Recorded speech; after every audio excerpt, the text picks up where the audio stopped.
Does your current AWT system minimize downtime during maintenance?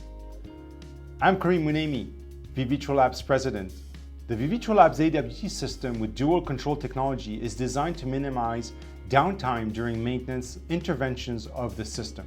Our AWT system has 6 standalone plug-and-play test modules that can also act as a single independent instrument.